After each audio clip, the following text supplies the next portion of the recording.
ములుగులో అలజడి సృష్టిస్తున్న బీఆర్ఎస్ నేతలకు మంత్రి సీతక్క సవాల్ విసిరారు.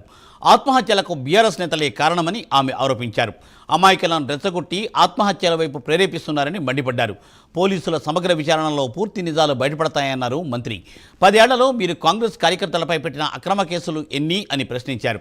18 నెలల్లో తాము ఎన్ని కేసులు పెట్టామో రికార్డులతో బహిరంగ చర్చకు సిద్ధమా అంటూ సవాల్ విసిరారు. గిరిజన బిడ్డను కాబట్టే తనను టార్గెట్ చేశారని అన్నారు. తనకు వస్తున్న ఆదరణ చూసి వరవలేక రాజకీయ కుట్రలు చేస్తున్నారంటున్న మంత్రి సీతక్కతో మా ప్రతినిధి తిరుపతి ఫేస్ టు ఫేస్.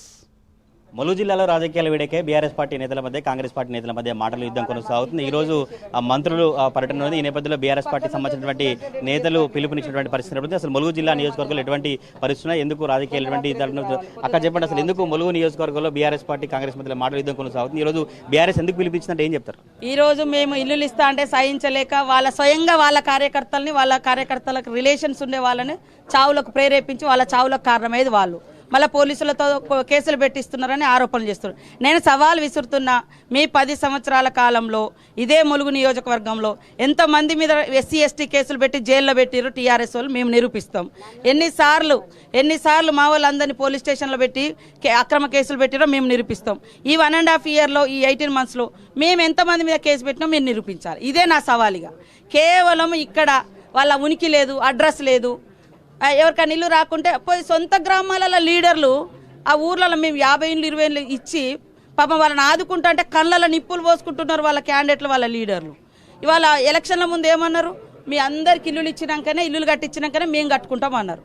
ఇలా పోయి పక్క నియోజకవర్గాలలో ఇల్లులు కట్టుకుంటారు, ఇక్కడ మాత్రం ములుగులో ఇల్లులు కట్టుకోవద్దని అడ్డుకుంటున్నారు. తప్పుడు ప్రచారం చేస్తున్నాం. మీడియా సోదరులు కూడా చెప్తున్నా, వాస్తవాలు సేకరించండి.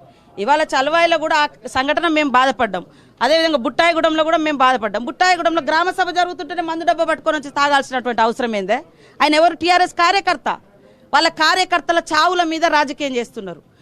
తెలంగాణ ఉద్యమంలో కూడా ఇతరుల చావులను వాళ్ళ రాజకీయ పునాదుల కోసం వాడుకున్న చరిత్ర బీఆర్ఎస్ది. ఇక్కడ కూడా నిన్న రమేష్ విషయంలో కూడా సరే ఆయన తిట్టిండు కావచ్చు, మనోళ్ళు పోలీస్ డయల్ చేసిరంట, ఈయన ఊక మమ్మల్ని ఇబ్బంది పెడతారు ఎవరని చేశారు. ఆ చచ్చిపోయిన పిల్లగాడు కూడా ఆడ కాంగ్రెస్ లీడర్ అని కూడా రాయాలి. ఆయన లెటర్ నిజమో కాదో నాకు తెలియదు, కానీ అలా కాంగ్రెస్ అని కూడా రాలే. కావాలని దాని వెనుక ముందు ఇంకా ఎవరెవరితో ఆయన గొడవ పెట్టుకున్నాడు. ఆ డీటెయిల్స్ అన్నీ మేము తీయమని చెప్తున్నాం. కాబట్టి వాళ్ళకి ఏంటంటే సీతక్కకి ఇంతో అంతో పబ్లిక్లో ఉంది కాబట్టి ఇట్లాంటి వాళ్ళని ఎదగనియద్దు. మా నాయకత్వం ఏమో మాలాంటి అట్టడుగు వర్గాల జాతులను ఎంకరేజ్ చేస్తుంది. బీఆర్ఎస్ నాయకత్వం ఏంటిదో తెలుసు, కొడుకు బిడ్డ అల్లుడు వాళ్ళే తప్ప ఇంకొకటి ఎదగద్దు. లాస్ట్కు బీసీ కులగణన జరుగుతుంటే కూడా వాళ్ళు కులగణన కూడా పాల్గొనలేదు. వాళ్ళట బీసీలను ఉద్ధరిస్తారని చెప్తున్నారు. కాబట్టి ఇక్కడ ములుగుల పోలీసుల మీద పెడుతున్నారు. పోలీసు వాళ్ళు ఎన్ని కేసులు వాళ్ళ మీద పెట్టిరో, ఎక్కడ పెట్టిరో నిరూపించాలి. ఈరోజు చేయకండి, మంత్రుల ప్రోగ్రాం ఉంది, మీరు రేపు చేసుకోండి అని చెప్పారు. మాకు కూడా చెప్పారు. మేము కూడా ఇందిరమ్మ లబ్ధిదారులతోటి ఇంట్లో అనర్హులు ఎవరో నిరూపించాలని మేము కూడా నిరసన పెట్టినాము. కానీ వాళ్ళు చెప్పంగానే, పోలీసులు చెప్పంగానే మేము ఆపేసుకున్నాము. ఈరోజు మొన్న పొంగులేటి గారు వచ్చినప్పుడు మేము ఇదే ర్యాలీ పెట్టినాం, పొన్నం వచ్చినా ఇదే ర్యాలీ పెట్టినాం. ఇంకెవరు వచ్చినా మా కార్యకర్తల్లో అభివృద్ధి కార్యక్రమాలు చేపడుతున్నాం. ఇవాళ 5 కోట్ల రూపాయలు ప్రైవేట్ కంపెనీల నుంచి మెడలు వంచి రైతులకు ఇప్పిస్తున్నాం. పంట నష్టపోయిన, ఏదైతే విత్తనాలు వేసి నష్టపోయారో వాళ్ళ దగ్గర నుంచి ఆ రైతులకు మేము నష్టపరిహారం ఇప్పిస్తున్నాం. నీ జీవితంలో నువ్వు ఇప్పించలేదు, 10 ఏళ్ళు మేము ఇప్పిస్తుంటే అడ్డుకుంటున్నారు. కాబట్టి ఈరోజు కాదు, రేపు చేసుకోమని ఎస్పీ అందరు చెప్పారు. ఇవాళ అంటే 2 మంత్రులు, ఒక వ్యవసాయ శాఖ కమిషన్ ఉంది, కార్యక్రమం సాఫీగా జరగనియండి, మీరు రేపు చేసుకోండి అని. ఇవాళ చేసుకోవాల్సినంత అవసరం ఏముంది?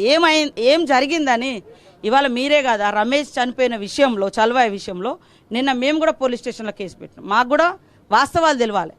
ఇప్పుడు నిన్న ఎవరన్నా ఏమన్నా తిట్టిరనుకో, మరి బీఆర్ఎస్ నాయకులాగా పోయి టీవీ ఛానళ్ళ మీద దాడి చేయన్నా?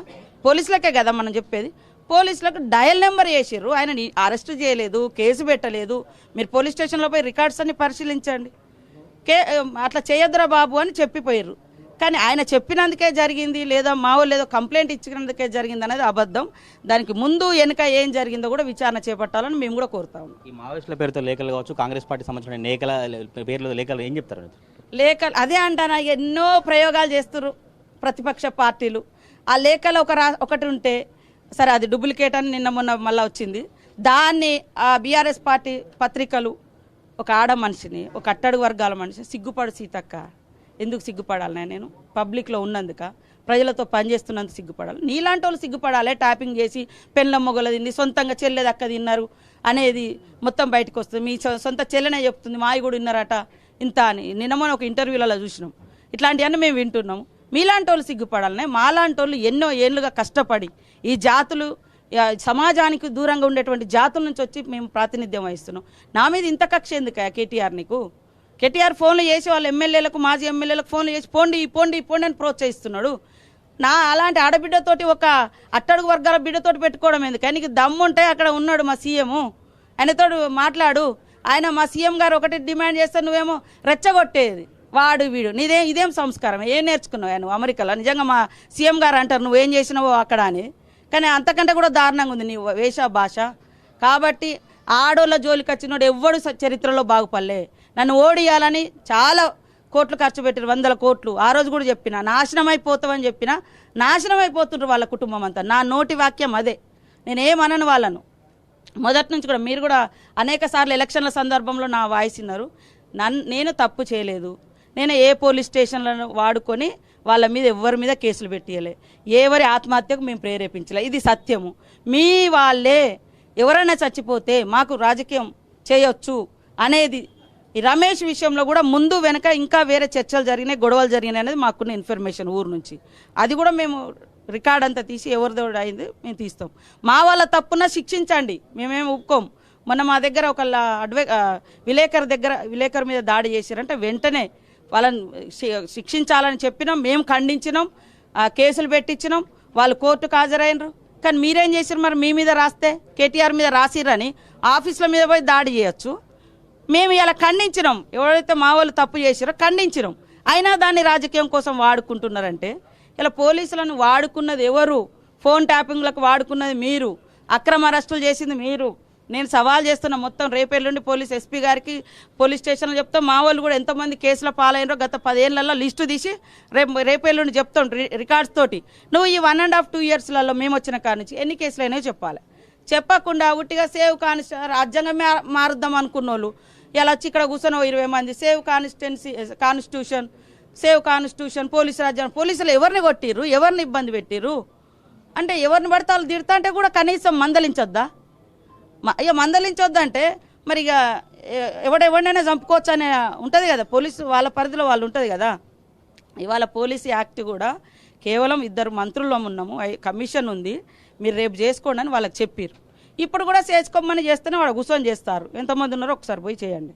ఇది సీతక్క అభిప్రాయం. అయితే ములుగు జిల్లాలో అభివృద్ధి కార్యక్రమాలను ఓరవలేకనే బీఆర్ఎస్ పార్టీ కావాలనే రాద్ధాంతం కావచ్చు రాజకీయాలను చేస్తున్నట్టు సీతక్క అభిప్రాయం వ్యక్తం చేసినటువంటి పరిస్థితి కనబడుతుంది. ఈరోజు ములుగు జిల్లా వాజేడు వెంకటాపురం మండలంలో మంత్రులు తుమ్మల నాగేశ్వరరావు సీతక్క పర్యటించబోతున్నారు. బీఆర్ఎస్ పార్టీ కావాలనే ఇలా నీచపు రాజకీయాలు చేస్తుంది. పోలీస్ సిటీ యాక్ట్ అమలు చేసినప్పటికీ కూడా బీఆర్ఎస్ పార్టీ నిరసన కార్యక్రమాలు చేస్తుంది. రేపు కూడా మేము ఇందిరమ్మ ఇల్లు లబ్ధిదారులతో నిరసన కార్యక్రమాన్ని చేపడతామని మంత్రి సీతక్క చెప్పినటువంటి పరిస్థితి కనబడతా ఉంది. కెమెరా పర్సన్ పవన్తో తిరుపతి ప్రైమ్ న్యూస్ ములుగు నుంచి.